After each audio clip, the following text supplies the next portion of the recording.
दो माना है इसका, शर्मगाह की हिफाजत का।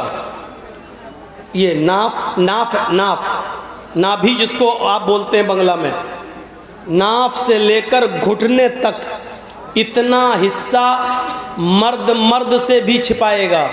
इतना याद रखिएगा, नाफ से लेकर घुटने तक, यहाँ से यहाँ तक इतना हिस्सा मर्द से भी छिपाएगा, और इतना हिस्सा औरत से भी छिपाएगी।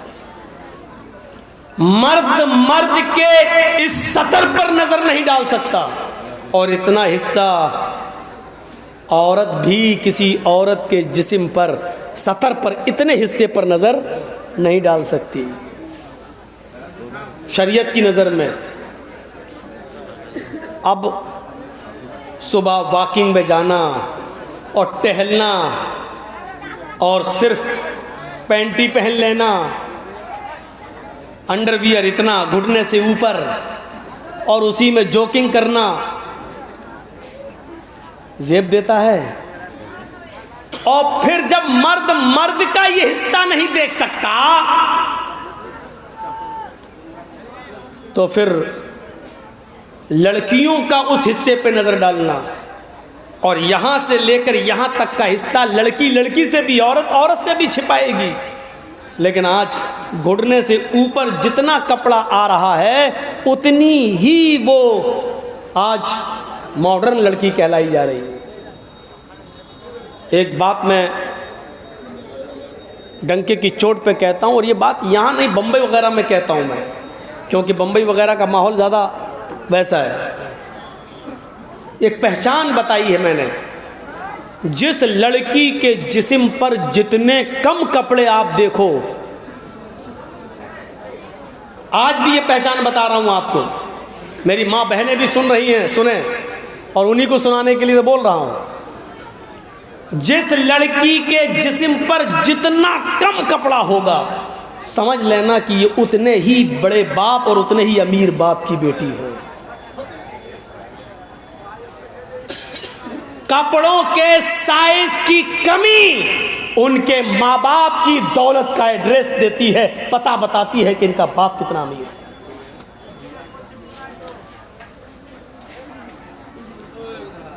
लानत है तेरी ऐसी दौलत पर जो अपनी बेटी को 5 मीटर का कपड़ा लाकर नहीं दे सकता। और बड़े फख्र के साथ, कौन है? मेरी बहन है। बहन नहीं बोलते, सिस। अब तो सिस्टर से भी सिस रह गया, मदर से मोम रह गया, ब्रदर से ब्रो रह गया। कुछ दिनों के बाद खाना से खाना रह जाए, पीना से पीना रह जाए। बहुत शॉर्टकट में ये दुनिया चल रही है।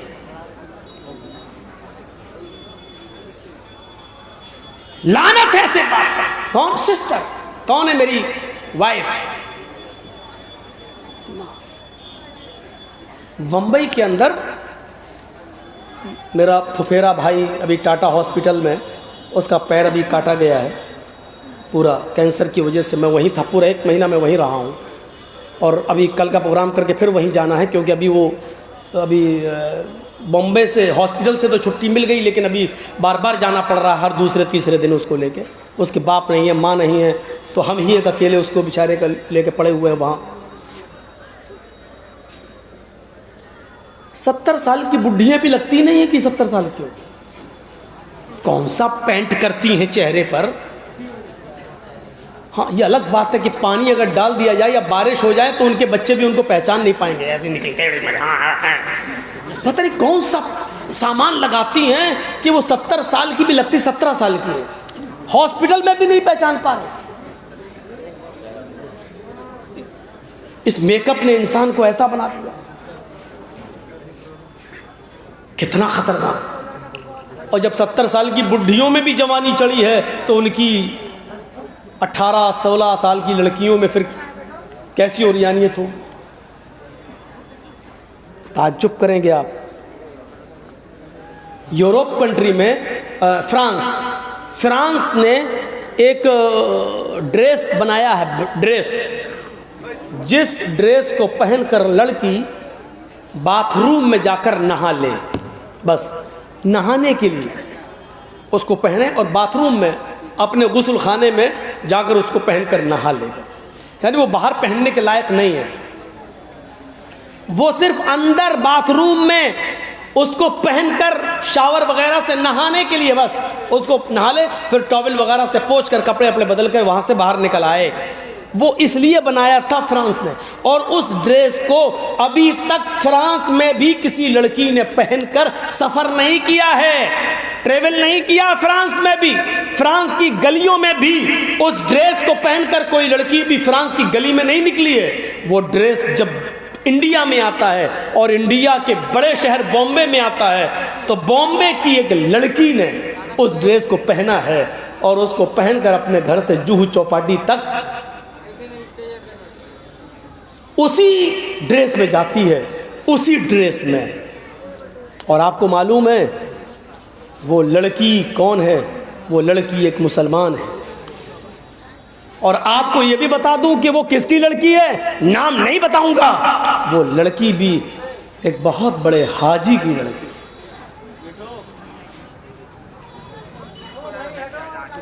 कहां जा रहा हमारा मुआशरा?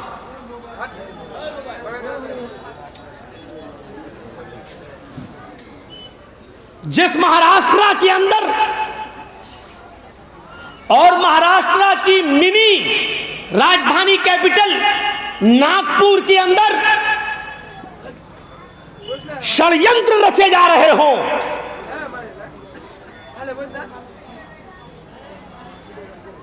एक कमरे के अंदर बैठकर कि किस तरीके से मुसलमानों की लड़कियों को हिंदू लड़कों के साथ उनका लव शुरू करवाया जाए और उनकी कोर्ट मैरिज करवाई जाए और उन मुसलमान लड़कियों से हिंदू औलादें पैदा की जाएं। ये सारी बातें आज एक संगठन और एक तंजीम के ज़ेरे साए हो रही हो,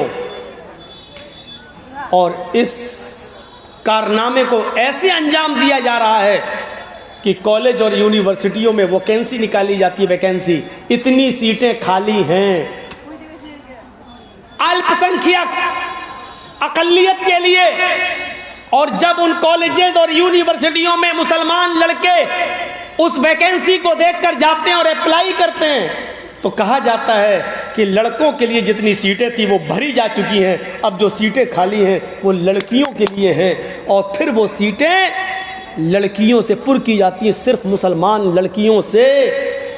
और जाहिर है को एजुकेशन में जब लड़के और लड़कियां एक साथ बैठकर पढ़ेंगे तो माफ़ कीजिएगा, महाराष्ट्र के अंदर कितनी मुसलमान लड़कियां गैर मुस्लिमों के साथ कोर्ट मैरिज कर रही हैं, और कोर्ट ये कहकर उनके माँ बाप की बात को रिजेक्ट कर देती है, लड़की बालिग है, उसको पूरा अधिकार है, किसी से भी शादी कर सकती है। और ये सारे काम एक संगठन, एक तहरीक, एक तंजीम के इशारे पर हो रही है, और वो तंजीम हमारी गवर्नमेंट के साए में पल रही है और परवान चढ़ रही है।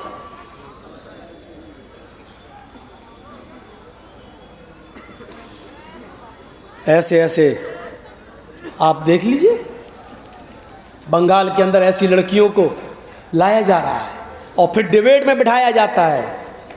और नाम मत लीजिएगा, हम नाम नहीं ले रहे हैं किसी का। बंगाल की भी एक एमपी है टीएमसी की, बदकिस्मती कह लो कि वो एक हाजी की बेटी भी है, बाकायदा उसको डिबेट पे लाया जाता है, बिठाया जाता है और बाकायदा उसकी ज़बान से कहलवाया जाता है, और वो कहती है कि इस्लाम में कहाँ मना है, इस्लाम तो इंसानियत सिखलाता है। अगर हमने किसी गैर मुस्लिम से शादी कर ली तो क्या वो इंसान नहीं है? और इंसान का पाठ सबसे ज़्यादा तो हमारे धर्म ने, हमारे मज़हब ने पढ़ाया है। ये इस्लाम का प्रचार करेंगी टीवी डिबेटों के अंदर, ये जाके इस्लाम का इंट्रोडक्शन कराएंगी और परिभाषा बतलाएंगी कि इस्लाम क्या है। ऐसे लोगों को बिठाया जाता है, ऐसे लोगों को। और बदकिस्मती से एक चैनल वाले ने मुझे भी बुलाया था, सोचा कि जर्जी साहब बहुत चैलेंज करते हैं, डिबेट डिबेट डिबेट, बुलाऊं। गया, एक पर्चा मेरे हाथ में पकड़ा दिया, सवाल 5 मिनट के बाद कहने लगा कि पढ़ लिया सवाल। मैंने कहा जी करिए, इसका जवाब मैं दूंगा। उसने कहा नहीं नहीं, आपको जवाब नहीं देना है। हमने कहा क्यों, क्या हुआ? उसने दूसरा पर्चा पकड़ा दिया, ये सवाल थे, ये जवाब है, आपको ये जवाब देना है। मैंने कहा सवाल भी आपके, जवाब भी आपके? कहा जी। मैंने कहा मेरा फ़ायदा? बोला 10,000 रुपये दे दूंगा बाद में। मैंने कहा सवाल आपके सख्त हैं, मुझे कबूल हैं, मंजूर हैं, लेकिन जवाब मुझे आपके मंजूर नहीं है। जवाब वो है, जवाब तो मैं दूंगा। बोले फिर आपको डिबेट में नहीं रखा जाएगा। मैंने कहा और जो लोग आते हैं, मुसलमान लोग, मौलाना लोग, साफ कह रहा है, क्या मालूम है, सब 10,000 रुपये लेते हैं। इसीलिए मैंने बंगाल की धरती पे कहा था कि जो आज डिबेट में बैठ रहे हैं जो मौलवी लोग, ये हमारे कायद नहीं है, हमारे रहबर नहीं है, हमारी आवाज ये नहीं उठा रहे हैं। इस धोखे में मत रहिएगा आप। मजा तो तब है सवाल आपका हो, जवाब हमारा हो। नहीं, सवाल ये है, जवाब ये देना। उसमें एक सवाल 3 तलाक के ऊपर भी था, और ये भी कहा गया था कि आप तो अहले हदीस हैं, आप तो 3 तलाक को 3 मानते ही नहीं, तो आप इसका जवाब दीजिए और बताइए कि मोदी ने जो कानून बनाया है बहुत अच्छा। मैंने कहा वो हमारा पर्सनल मसला है, 3 तलाक 3 या 1 ये हमारे घर की लड़ाई है, लेकिन इसके जवाब में आप ये हमसे कहलवा रहे हैं कि मोदी जी ने बहुत अच्छा काम किया है। तुम्हारे जवाब को मैं अपने पैरों के बूट के नीचे रखता हूं, नहीं मानता तुम्हारा ये मसला। फाड़ दिया मैंने वो उसका जवाब। किराया भी मेरा गया, भाड़ा भी मेरा गया, उसने 1 रुपया नहीं दिया। सब दलाल पहुंचते हैं डिबेट के अंदर, और आप भी कान के पर्दे खोल लो बिहार वालों, सुन लो और बहुत साफ लफ्जों में सुन लो। ये देश हिंदू, मुसलमान, सिख और ईसाई और सारी कम्युनिटियों से मिलकर बनता है और चलता है। अगर इस मुल्क के अंदर कोई हिंदू हिंदू हिंदू हिंदू चीखेगा तो ये देश बर्बाद हो जाएगा, और कोई दूसरा उसके अपोजिट आकर मुसलमान मुसलमान मुसलमान, हमारा हक, मुसलमान का हक, मुसलमान मुसलमान मुसलमान चीखेगा, तब भी यह देश बर्बाद हो जाएगा। इतना याद रखना, इस देश को कामयाबी तभी मिलेगी जो हिंदू और मुसलमान, सिख और ईसाई सबको एक साथ लेकर चलने की बात करेगा। इतना याद रखिएगा, आप भी बहुत बड़े धोखे में हैं। आपको धोखा दिया जा रहा है, आपको अंधेरे में रखा जा रहा है। मैं ऐसे बीजेपी के नेताओं को जानता हूं जिन्होंने मेरे साथ ब्लैंक चेक फेंक दिया मेरे हाथ सामने, लो बोला क्या हुआ, भर लो जितना भरना हो। मैंने कहा क्या हुआ? कहने लगे मोदी को इतनी गाली दो, इतनी गाली दो। हमने क्या मतलब? कहा कि हम यही तो चाहते हैं कि तुम जितना बुरा कहोगे उतना ही हमारी कम्युनिटी एक हो जाएगी, वो सब एक हो जाएंगे। मैं तो हिल गया, मैंने कहा अरे बाप रे, अरे अल्लाह, ये इनकी प्लानिंग होती है, ये प्लानिंग, यानी गाली देने के लिए पैसे नहीं जा रहे, ये सूरत हाल पैदा हो रही है। इतनी गंदी हो गई है सियासत, इतनी गंदी हो गई है राजनीति। इसलिए याद रखो मेरे भाइयों, ये देश सिर्फ हिंदू हिंदू कहकर नहीं चलेगा, सिर्फ मुसलमान मुसलमान कहकर नहीं चलेगा। सारी पार्टियों ने हमें लूटा, इसमें कोई शक नहीं। हमारा कोई नहीं, इसमें कोई शक नहीं। हम किससे उम्मीदें रखें? कौन है हमारा? कौन है? किसी भी सियासी पार्टी ने, जितनी भी है भारत के अंदर, किसी ने भी हमारे साथ इंसाफ नहीं किया है, इंसाफ। लेकिन ये दौर अपना पूरा इंसाफ मांगने का नहीं है। ये वक्त ऐसा है जैसे मेरा पैर खराब हो चुका हो और उसको काटा जाना जरूरी हो, और डॉक्टर ने ये कह दिया जर्जी साहब अपना पैर बचाना है, या पैर को बचाने के चक्कर में अपनी जान बचाना है, या अपना पैर बचाने के चक्कर में अपनी जान को गंवाना है। जर्जीस को जान भी प्यारी है, जर्जीस को पैर भी प्यारा है, लेकिन जान बचाने के चक्कर में पैर कटाना ज़रूरी हो चुका है। इसलिए जर्जीस साहब हिम्मत बांधकर बड़े नुकसान से बचने के लिए छोटा नुकसान करने को तैयार हो गए हैं। साहब मेरा पैर काट दो, कम से कम मेरी ज़िंदगी रहेगी तो अपने बच्चों के सामने तो हम रहेंगे। ये सूरत हाल है आज हमारी। ये याद रखिएगा, ये सोच लीजिएगा, एनआरसी आपके सर पे मुंडला रही है। ये किसान आंदोलन में अगर कामयाब हो गए ना आज, तो ये मान के चलिएगा कि अब ये अगला निशाना फिर ये बोलेंगे इतना बड़ा एहतिजाज जब हमने नाकाम कर दिया तो अब लागू कर दो ये। और यहाँ अगर फेल हो गए तो उनको डर यही है कि अब फिर मुसलमान लोग कहीं फिर से एनआरसी और सीए के खिलाफ मोर्चा ना खोल लें और किसान भी उनकी मदद के लिए ना आ जाएं।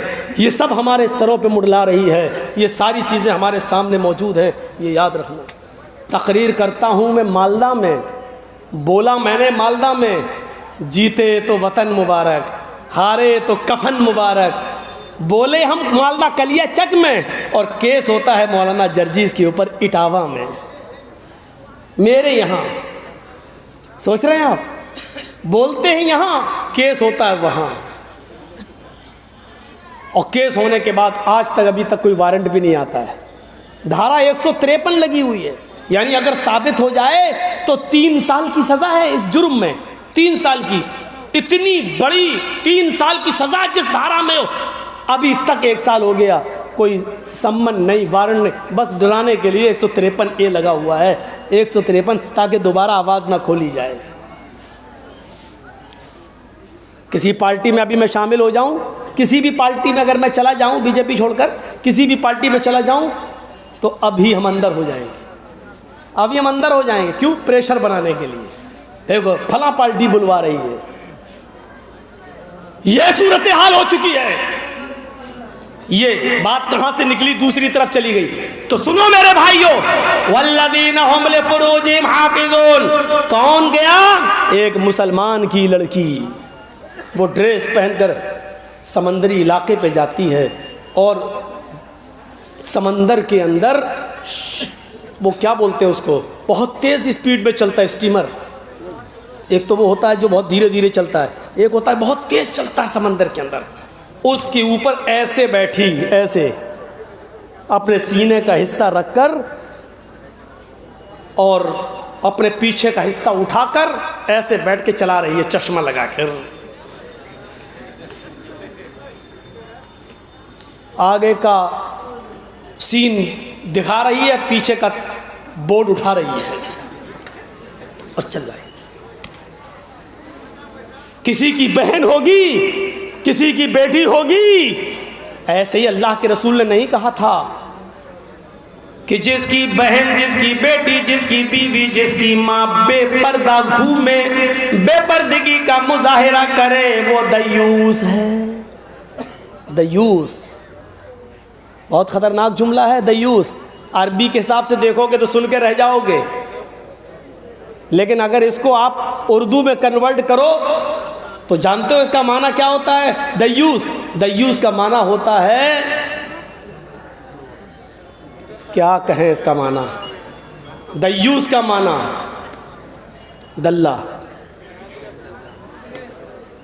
उसको क्या बोलते हैं आप?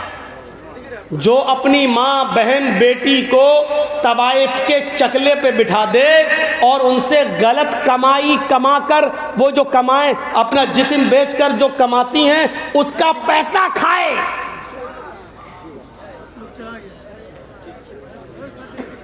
दयूस का ये माना होता है अपनी मां, बहन, बेटी को, बीवी को गलत काम के लिए बिठाने वाला और उनकी हराम कमाई खाने वाला। जिसकी मां, बहन, बेटी, बीवी बेपर्दा घूमती हो वो दयूस है। सिर्फ चौपाटियों पर घूमे वही नहीं, मज़ारों पे घूमे वही नहीं, बाजारों में घूमे वही नहीं, मार्केटों में घूमे वही नहीं, नुमाइशों में घूमे वही नहीं।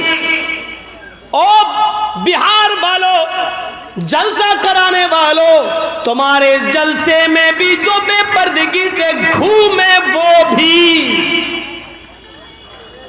सरों से साड़ी के पल्लू गिरे हुए, बाल खुले हुए, बाहें खुली हुई, ब्लाउज दिखता हुआ, नौजवान लड़कियां हाफ आस्तीनों के कपड़े पहनकर, बालों को खोल खोल कर, मर्दों के शाना बशाना दुकानों पे खड़ी होकर जो शॉपिंग कर रही हैं, ये हमारी बहनें, बेटियां, बीवियां, माएं, हम और आप भी उसी फहरिस्त में शामिल हैं। जलसे में आ जाने के बाद जन्नत का सर्टिफिकेट आपको नहीं मिल जाता है कि आपकी बहनें, आपकी बेटियां चाहे जैसे घूमे आप जन्नती हैं। नहीं नहीं, कामयाब मुसलमान की पहचान, कामयाब मोमिन की पहचान ये बताई जा रही है, वल्लज़ीना हुम लिफुरूजिहिम हाफिज़ून, जो अपनी सतर की और शर्मगाहों की हिफाजत करती हैं। हजरत फातिमा का इंतकाल का वक्त आता है, कहती है ऐ अली, मैं आपकी बीवी भी हूँ, मुहम्मद रसूलुल्लाह की बेटी भी हूँ, मेरी एक आरज़ू है, मेरी एक तमन्ना है। का क्या? ऐ अली, मेरा इंतकाल हो जाए अगर इस बीमारी में, तो मुझे कफना देना, कफन से उड़ा देना और छिपा देना गुस्ल देने की बात। और ऐ अली, मुझे दिन में दफन न करना, कब्रिस्तान की तरफ लेकर जाओ तो मुझे दिन के उजाले में मत ले जाना, मुझे रात के अंधेरे में इशा की नमाज के बाद मुझे कब्र में दफन करना। हजरत अली ने पूछा ऐसा क्यों? कहने लगी ऐ अली, मैं नहीं चाहती मेरे इंतकाल के बाद, मेरे मरने के बाद, मेरे इंतकाल के बाद मेरे जिस्म पर पड़े हुए कफन पर भी किसी गैर मर्द की नजर पड़े, किसी गैर की नजर पड़े, मेरे मुर्दा जिस्म पर पड़े हुए कफन पर भी किसी गैर मर्द की नजर पड़े, मैं नहीं चाहती हूं। ये मोहम्मद रसूलुल्लाह की बेटी का पर्दा था। हमारी बेटियां जलसों में क्या कर रही हैं, हम अपना पर्दा देखें। कौन जिम्मेदार है इसका? वहां नागपुर में षड्यंत्र रचे जा रहे हैं, वहां ये तैयारियां हो रही हैं। इन मुसलमानों की लड़कियों को हम अपने घर की बहुएं कैसे बनाएं, हम इनसे गैर मुस्लिम बच्चे कैसे पैदा कराएं, हम इनके बच्चों से राम राम कैसे कहलवाएं, हम इनको राम भक्त कैसे बनाएं। यहाँ ये षड्यंत्र हो रहे हैं और यहाँ हम साजिश से हम जो है साजिशों में हम साजिशों से बाखबर भी नहीं है, साजिशें हमें कुछ लगती ही नहीं है। मेरे प्यारे साथियों, कुरान कहता है सतर की भी हिफाजत होनी चाहिए और शर्मगाह की भी हिफाजत। शर्मगाह की हिफाजत जिनसे मना है वो अलग कर दिया, इल्ला अला अज़वाजिहिम औ मा मलकत अयमानुहुम, अपनी शर्मगाहों की हिफाजत करो। हाँ, अपनी बीवियों से नहीं, अपनी बांदियों से, लौंडियों से नहीं। अरब के अंदर लौंडी चलती थी, आज के ज़माने में नहीं है।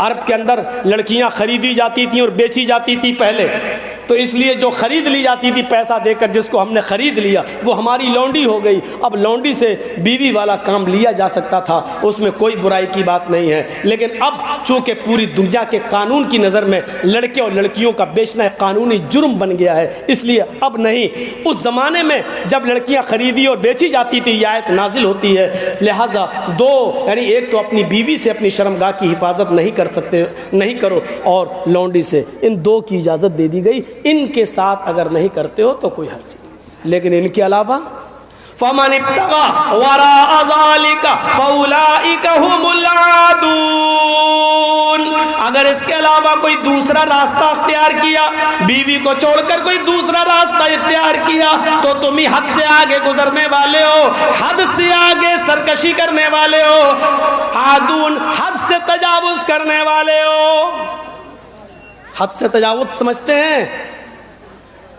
बाउंड्री को क्रॉस करने वाले हो, लाइन को क्रॉस करने वाले हो। फेसबुक, व्हाट्सएप, मैसेंजर, इन चीज़ों ने जहां कुछ फ़ायदा किया है तो बहुत नुकसान भी किया है। आज तो ये बहुत अच्छा ज़रिया बन गया है, जुड़े हुए हैं लोग, और मर्दों से ज़्यादा, लड़कों से ज़्यादा लड़कियां भी जुड़ी हुई। मुझे मालूम है कि मेरी तकरीर का हश्र क्या होगा, मेरे कह देने से तुम छोड़ थोड़ी दोगे, वो तो मुझे मालूम है। और क्या 20 साल से आप छोड़े बैठे हैं क्या? लेकिन बताना मेरा फर्ज है, बता रहा हूं। नुकसान भी हुए, लेकिन हमें सोचना है। इमाम इब्ने सीरीन का नाम सुना है? अल्लामा इब्ने क़य्यिम ने अपनी किताब सिफ़तुस सफ़वा के अंदर नकल किया, बड़ा मशहूर वाक़या। इमाम इब्ने सीरीन रहमतुल्लाह अलैह मायानाज़ बुज़ुर्ग, कपड़े का काम करते थे। कपड़े का काम, फेरी समझते हैं ना? फेरी, कपड़ा अपने सर पर कपड़े की गठरी लादी और गांव-गांव जाकर कपड़ा बेचते थे। कपड़ा लोग बुलाते थे, जरा कपड़ा दिखाओ, हाँ पसंद आया तो ले लेते थे। इमाम इब्ने सीरीन कपड़े का काम करते थे। उन्हीं के इलाके, उन्हीं के गांव से सटा हुआ दूसरा गांव था, वहां एक बेवा औरत रहती थी। और सुनिए नौजवानों, तुम्हारे लिए वाकया, वहां एक बेवा रहती थी। जवानी में ही उसका शौहर इंतकाल कर गया था। उसकी लौंडियों को, उसकी खादिमाओं को अपनी मालिकन की नीयत बद का पता था कि हमारी मालिकन बदचलन है, बैड कैरेक्टर है, मालूम है। उस बेवा औरत ने अपनी लौंडी, अपनी बांदी से ये कह दिया था, अगर कोई नौजवान और खूबसूरत लड़का तुम्हें दिखाई दे तो उसको किसी तरह मेरे घर तक पहुंचाओ। तो उस लौंडी ने इमाम इब्ने सीरीन का नाम पेश कर दिया। बड़े खूबसूरत हैं, बुज़ुर्ग हैं। बुज़ुर्ग का मतलब ये नहीं होता कि बुढ़ा हो। बुज़ुर्ग का मतलब इल्म के अंदर बुज़ुर्ग हैं, बड़े हैं, बहुत पहुँचे हुए आदमी हैं और हैं बहुत खूबसूरत, और कपड़े का काम करते हैं। तो कहा ठीक है, उनको कपड़ा ये कह दीजिएगा कि तुम, हमारी मालिकन आपसे कपड़ा ख़रीदेगी। ए भैया, जिसको उठ के जाना हो यहाँ से चला जाए, ये बीच में खड़े होकर डिस्टर्ब मत करो। सर्दियों के दिन में जब 1 बजे टाइम देंगे तो यही हाल होगा ना। आप तो फिर भी हिम्मत वाले बैठे, कल तो 1/4 चले गए, 1/4 रह गए थे, चौथाई बकिया सब चले गए थे, उठ के बहुत ज़्यादा थे। लेकिन इतनी सर्दी थी कल कि जब तकरीर ख़त्म हुई तो 1/4 ही रह गए, सिर्फ चौथाई। सुनिए, उसकी मालिकन ने कहा कि उनको लेके आओ और कह देना कि मेरी मालिकन कपड़ा खरीदेगी। इमाम इब्ने सीरीन जब उस गांव से गुजरे तो उस बेवा की खादिमा ने, बांदी ने कहा कि हमारी मालिकन आपसे कपड़ा खरीदेगी, वो आपको बुला रही है अपने घर के अंदर। ये जाते हैं कि चलो कपड़ा खरीदना तो अच्छी बात है, चले, मैं तो कपड़ा बेचता ही हूँ, चले गए। घर आ गया, दरवाज़ा खोला, बांदी ने, लौंडी ने कहा देखिए मेरी मालिकन है, उनके कमरे में मेरी एंट्री नहीं है, आप जाइए, मैं यहीं तक हूँ। उन्होंने दूसरा दरवाज़ा खोला, आवाज़ आई आ जाओ, दूसरा दरवाजे के अंदर भी चले गए। देखा एक और दरवाज़ा है, कहा उसको खटखटाया, कहा आ जाइए अंदर। उन्होंने उसको भी खोला, अंदर खूबसूरत औरत सेक्सी कपड़े पहने हुए बैठी हुई। ये अपने कपड़े की गठरी खोलते हैं, जी बताइए मैं और कौन सा दिखाऊं, उसकी तरफ देख ही नहीं रहे हैं। नेक आदमी सीधे साधे। हाँ ये देखिए, अब वो देख के कहती हटाओ ना, अरे सुनो ना, दिल लगी की बातें करने लगी। और ये बेचारे कपड़े की गठरी खोलते खोलते खोलते खोलते थक गए।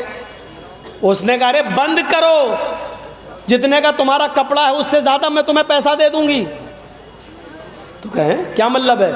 तो डायरेक्ट बोलती उदनु मिन्नी, मेरे करीब आइए, इशारा है मेरे साथ मुजामियत कीजिए। और वो हाथ पकड़ के खींचने लगी, हट। उन्होंने कहा देखो मैं शोर कर दूं, लड़कियों के पास यही चारा है, मैं शोर अभी कर दूंगी फिर क्या होगा? बड़े अजीब हो, ये मर्द की ज़ात भी बड़ी अजीब है।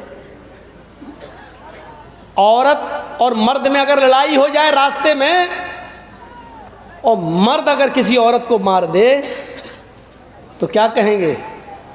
बड़ा जालिम मर्द है।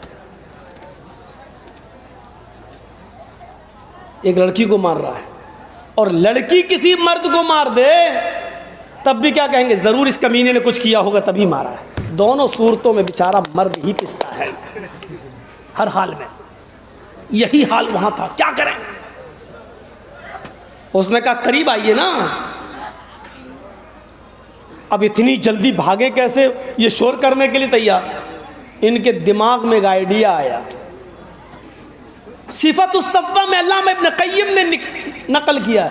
इनके दिमाग में एक आइडिया आया, कहने लगे अच्छा ठीक है, तुम जो चाहती हो वो मैं पूरा करने के लिए तैयार हूँ, लेकिन मुझे बहुत सख्त क़ज़ाए हाजत की ज़रूरत है, लैट्रीन लग रही है, मुझे पायखाने की ज़रूरत है, लैट्रीन की।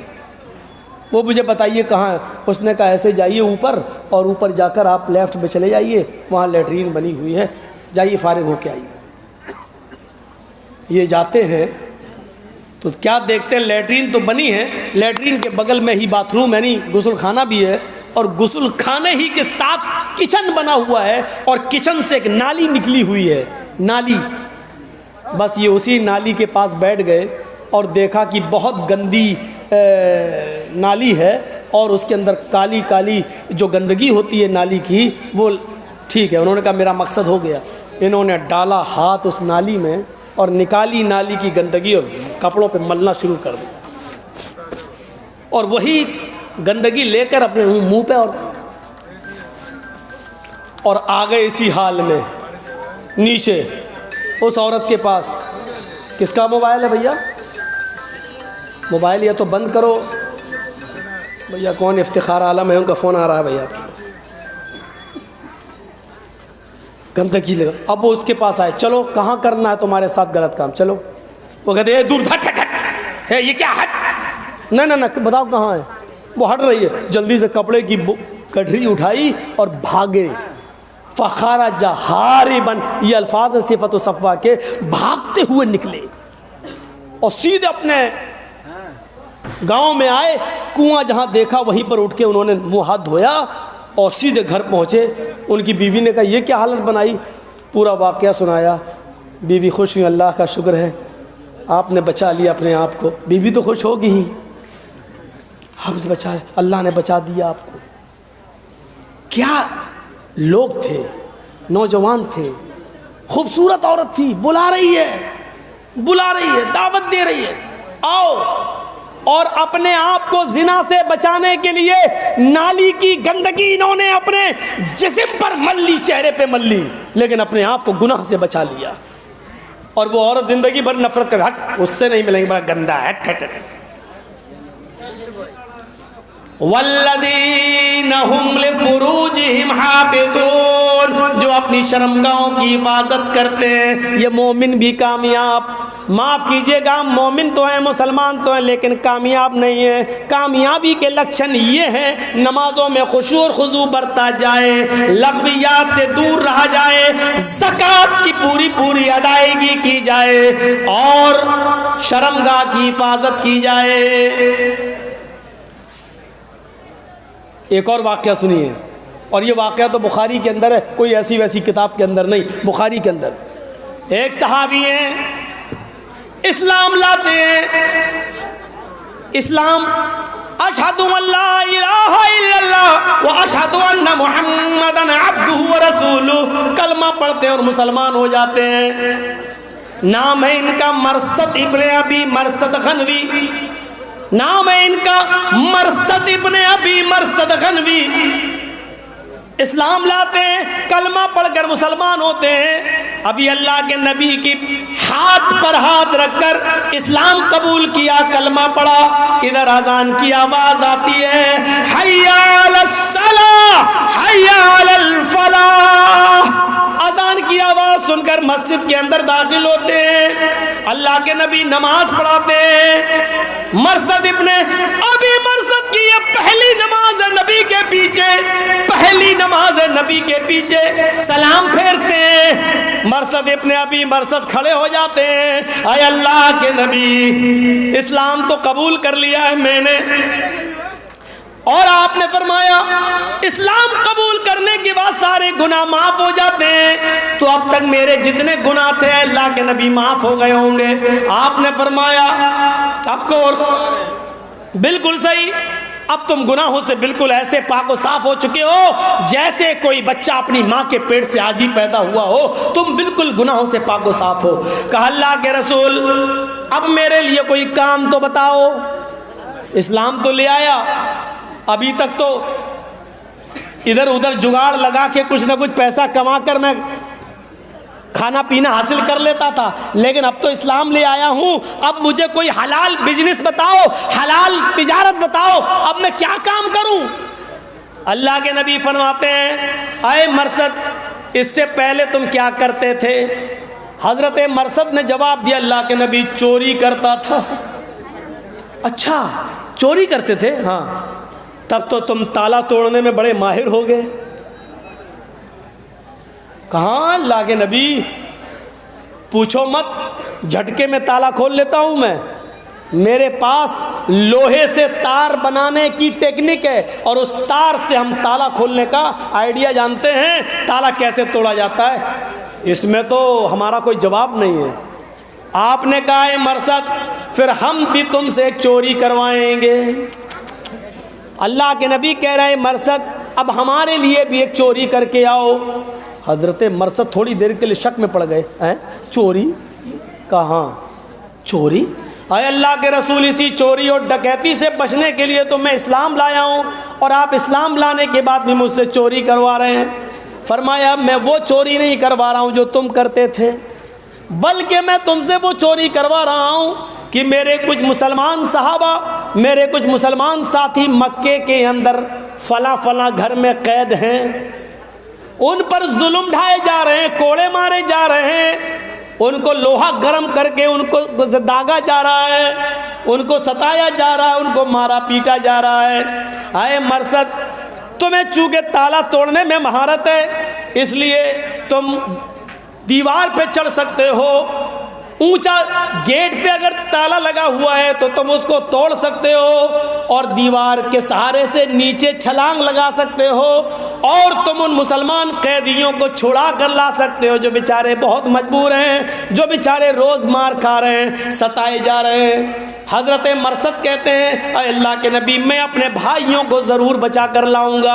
अब वो हमारे भाई हैं, इस्लाम लाने के बाद अब अपने भाइयों को बचा कर लाना ये मेरी जिम्मेदारी है। अल्लाह के नबी ये काम मुझ पर छोड़ दो। अब आप मरसद मदीने से चलते हैं और मक्का आते हैं।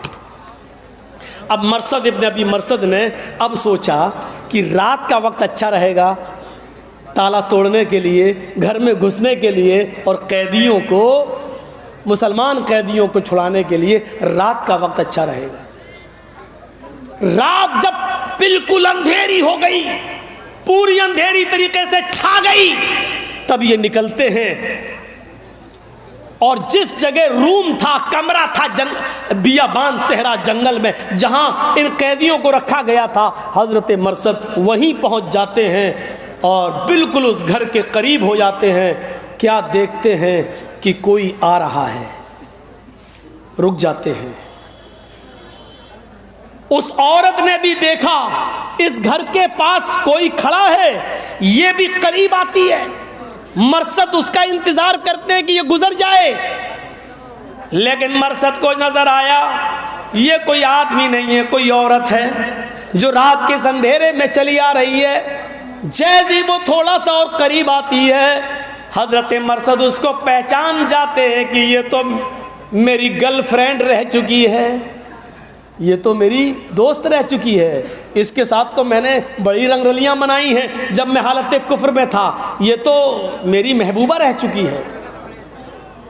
हम अपने मौजूदा ज़माने के लिहाज से जुमले बोल रहे हैं, ये तो मेरी डार्लिंग रह चुकी है, मेरी महबूबा रह चुकी है। और वो भी पहचान गई, कहती है मरसद तुम। मरसद ने कहा या नाक तू। दोनों मिलते हैं। अन्नाक ने